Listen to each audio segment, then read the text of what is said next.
A'udhu billahi minash shaitanir rajim, bismillahir rahmanir rahim, assalamu alaikum. Je cherche la protection de Dieu contre le Satan le lapidé, de par le nom de Dieu tout clément et tout plein de miséricorde, que la paix soit sur vous. Nous avons abordé plusieurs sujets sur mes dernières vidéos, la précédente, sur notre ami et ennemi commun, Iblis, le Shaitan, le diable. Appelez-le par tous les noms que vous voulez, mais il n'est pas mon copain.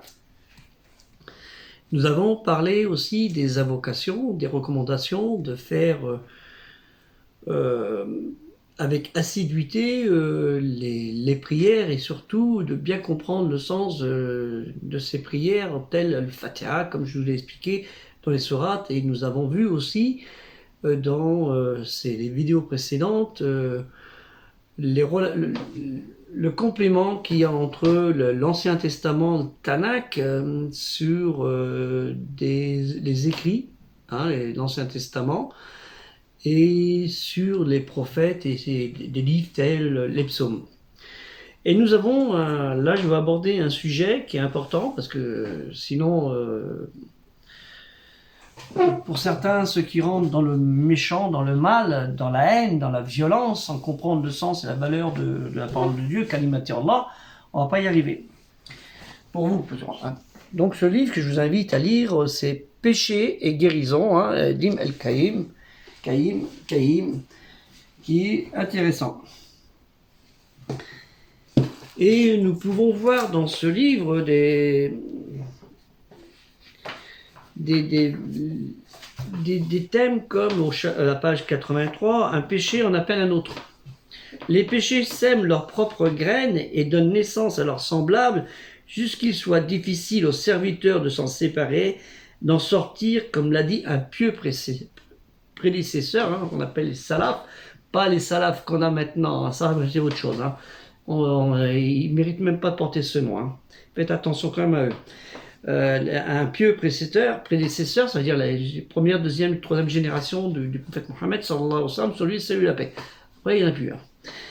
Fait partie du châtiment de la mauvaise action qu'elle en appelle une autre, et fait partie de la récompense de la bonne action qu'elle en appelle une autre.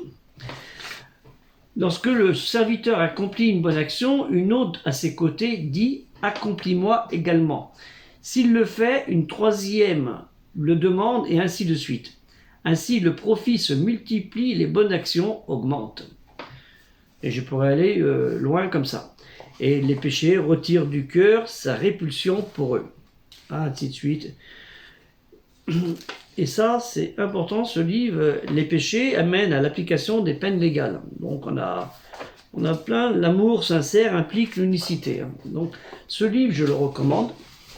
Je recommande ce livre Péché et guérison de Ibn al-Qayyim, qui mérite d'être lu. Et nous trouvons naturellement les péchés dans Al-Qur'an, la révélation des cités, comme on le retrouve dans le Tanakh. Il y a beaucoup de passages sur les péchés dans le Tanakh, c'est-à-dire la Bible, l'Ancien Testament, le Pentateuque, que je vous invite à lire. Si vous ne connaissez pas le français, vous pouvez le trouver en arabe. Si vous lisez un petit peu l'hébreu, ce serait bien aussi. C'est pas interdit. Il n'y a pas de honte, les grands savants musulmans connaissaient l'hébreu. Et même après le grec, pour d'autres, c'est grâce à eux qu'on a retrouvé des textes grecs. Donc on trouve dans les péchés, dans la sourate Al-Baqarah, la vache, au verset 2, 173, pas de péché sur celui qui est contraint sans toutefois abuser. Et nous retrouvons aussi sourate 4 An-Nisa, le verset 48, quiconque donne des associés à Dieu commet un énorme péché.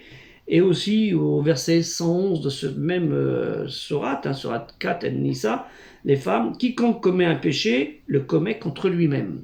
On revient à ce que je vous ai dit tout à l'heure. Et ainsi de suite, et au verset 6, elle nomme les bestiaux, au verset 120. Évitez le péché apparemment ou caché, ceux qui commettent le péché seront rétribués selon ce qu'ils ont acquis. Et on peut en aller loin, loin, loin comme ça. Donc ça. Et je vous invite pour ça, si vous voulez retrouver ces versets, vous les retrouvez dans cette traduction, cette intervention par Cheikh Si Boubacar Hamza, qui est très intéressant, que j'ai eu l'occasion de connaître. il y a très longtemps, qui est décédé il y a très longtemps aussi. Voilà, donc c'est en 2 volumes, hein, c'est intéressant. Alors s'il y a des gens qui veulent m'offrir la traduction, il existe, je crois que c'est en 1 volume, elle est plus grande. Je ne l'ai pas trouvé, mais elle vaut quand même dans les 200 €. Alors vous pouvez vous cotiser 200 ou 300 €, vous pouvez vous cotiser et me l'envoyer, me l'offrir. Hein.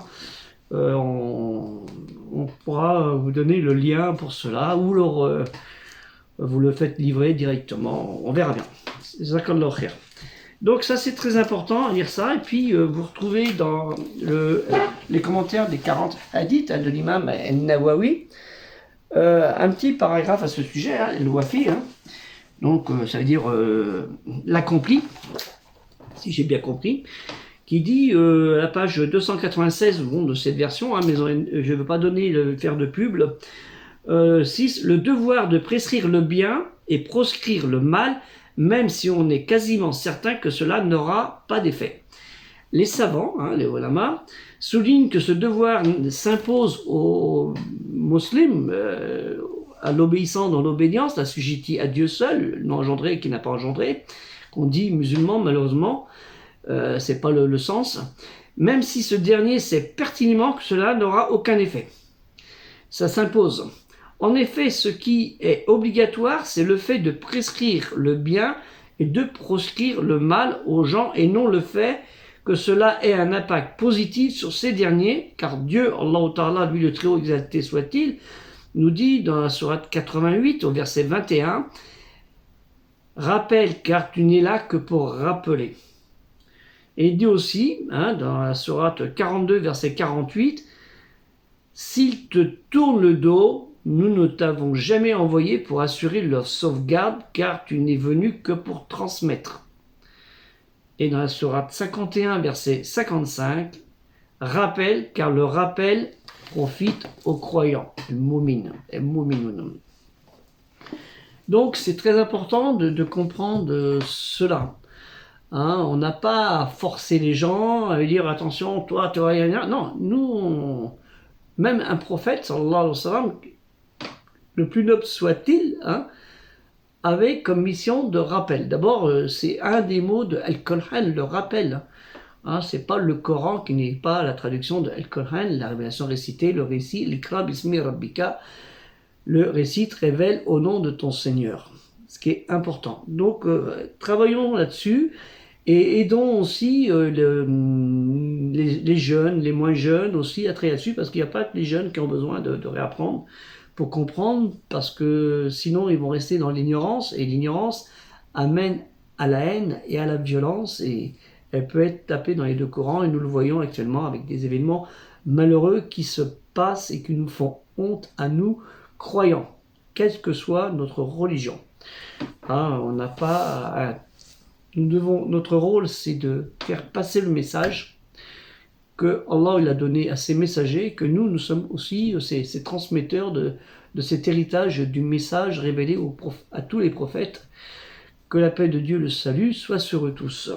Assalamu alaikum, et on espère vous revoir, Inch'Allah, avec d'autres sujets, et dites-moi si cela vous intéresse, qu'on pourra aborder, il y en a à satiété. Assalamu alaikum, que la paix soit sur vous, et surtout, aidez-nous financièrement au projet culturel musulman universel qui a besoin énormément de vos dons. On a besoin énormément de vos dons. C'est autant important que la construction d'une mejid, où c'est juste un bâtiment, hein, où il n'y a rien, peut-être des décorations, ça fait joli, mais s'il n'y a pas l'âme et la connaissance d'Allah Ta'ala, Dieu le très haut exalté soit-il, ça ne sert à rien. Hein. Vous allez au musée du Louvre, vous êtes dans un beau restaurant ou un bon machin, visiter, c'est joli, mais c'est plat. Il y a des belles cathédrales en France, hein, ou ailleurs dans le monde, qui sont jolies, des beaux temples bouddhistes et autres, c'est très joli, mais il n'y a plus l'âme. Donc si vous voulez faire pareil, libre à vous, hein, liberté. Ça vous regarde, mais je pense que les musulmans, il y a une époque, dans l'Andalousie et d'autres, ou en Syrie, hein, dans l'islam, en Irak, il y avait des bibliothèques, c'était pas 3000, 4000 livres, c'était des centaines de milliers de livres, et là, dans les mosquées, on trouve le même livre, avec des fois quelques machins, le même livre, Al-Qur'an, les livres de hadith, quelques tafsirs, et les autres livres, les gens, il n'y a pas, malheureusement. C'est bien dommage, mais on espère, Inch'Allah, que les générations suivantes vont travailler là-dessus. Assalamu alaikum, que la paix soit sur vous et aidée culturelle musulmane universelle.